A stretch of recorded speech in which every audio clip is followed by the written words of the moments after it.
ನಮಸ್ಕಾರ ಸ್ನೇಹಿತರೆ, ನಮ್ಮ ಶಾಸ್ತ್ರವಾಣಿ ಯೂಟ್ಯೂಬ್ ಚಾನಲ್ಗೆ ಸ್ವಾಗತ. ನಮ್ಮ ಸನಾತನ ಧರ್ಮದಲ್ಲಿ ಹುಟ್ಟಿನಿಂದ ಹಿಡಿದು ಸಾವಿನವರೆಗೂ ಪ್ರತಿಯೊಂದು ಆಚರಣೆಗೂ ಅದರದ್ದೇ ಆದ ಮಹತ್ವ ಇದೆ. ಜೊತೆಗೆ ಅದರದ್ದೇ ಆದ ಹಿನ್ನೆಲೆ ಇದೆ. ನಾವು ಸಾಮಾನ್ಯವಾಗಿ ಯಾವುದೇ ಶವ ಸಂಸ್ಕಾರಕ್ಕೆ ಹೋದಾಗ ಅಥವಾ ಹೆಣವನ್ನು ನೋಡಿದಾಗ ಮನೆಗೆ ಬಂದ ತಕ್ಷಣ ಮೊದಲು ಹೊರಗಡೆಯೇ ಸ್ನಾನ ಮಾಡ್ತೇವೆ. ಸ್ನಾನ ಮಾಡದೆ ಮನೆಯೊಳಗಿರುವ ಯಾವುದೇ ವಸ್ತುವನ್ನು ಮುಟ್ಟಲ್ಲ, ಮನೆಯ ಒಳಗೂ ಬರಲ್ಲ. ಜೊತೆಗೆ ಯಾವುದೇ ಆಹಾರವನ್ನು ಸೇವಿಸಲ್ಲ. ಹಿರಿಯರು ಕೂಡ ಇದನ್ನೇ ಕಟ್ಟುನಿಟ್ಟಾಗಿ ಪಾಲಿಸಿಕೊಂಡು ಬಂದಿದ್ದಾರೆ.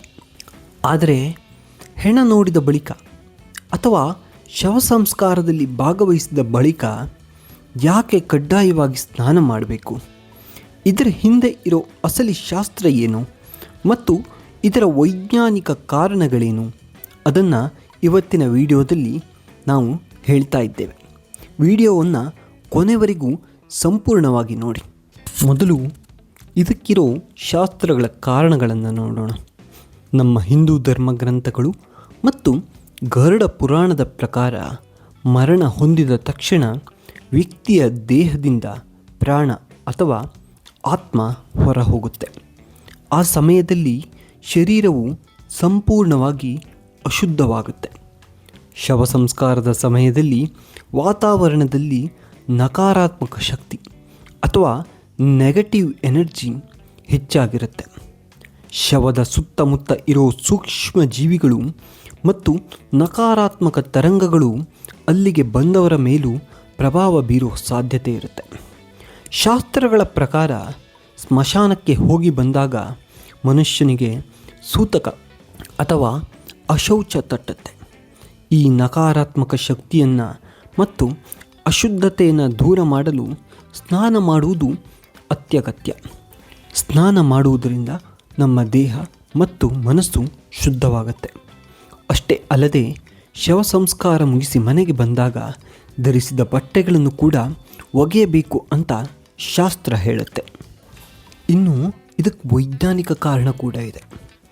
ಈ ಆಚರಣೆಯ ಹಿಂದೆ ಕೇವಲ ಧಾರ್ಮಿಕ ನಂಬಿಕೆ ಮಾತ್ರ ಇಲ್ಲ, ಇದರ ಹಿಂದೆ ಅದ್ಭುತವಾದ ವೈಜ್ಞಾನಿಕ ಕಾರಣ ಕೂಡ ಇದೆ.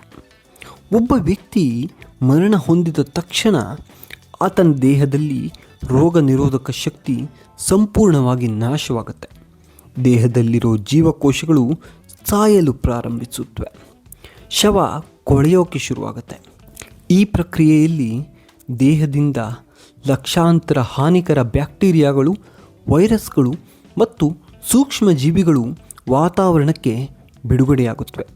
ನಾವು ಶವದ ಹತ್ತಿರ ಹೋದಾಗ ಅಥವಾ ಶವ ಸಂಸ್ಕಾರದ ವಾತಾವರಣದಲ್ಲಿದ್ದಾಗ ಆ ಹಾನಿಕಾರಕ ಬ್ಯಾಕ್ಟೀರಿಯಾಗಳು ಗಾಳಿಯ ಮೂಲಕ ನಮ್ಮ ಬಟ್ಟೆ, ಚರ್ಮ ಮತ್ತು ಕೂದಲಿಗೆ ಅಂಟಿಕೊಳ್ಳುವ ಸಾಧ್ಯತೆ ಇರುತ್ತೆ. ಒಂದು ವೇಳೆ ನಾವು ಸ್ನಾನ ಮಾಡದೆ ಹಾಗೆ ಮನೆಯೊಳಗೆ ಬಂದರೆ ಆ ಬ್ಯಾಕ್ಟೀರಿಯಾಗಳು ನಮ್ಮ ಮನೆಯಲ್ಲಿರುವ ಮಕ್ಕಳಿಗೆ, ವಯಸ್ಸಾದವರಿಗೆ ಹರಡಿ ಅನಾರೋಗ್ಯಕ್ಕೆ ಕಾರಣವಾಗಬಹುದು.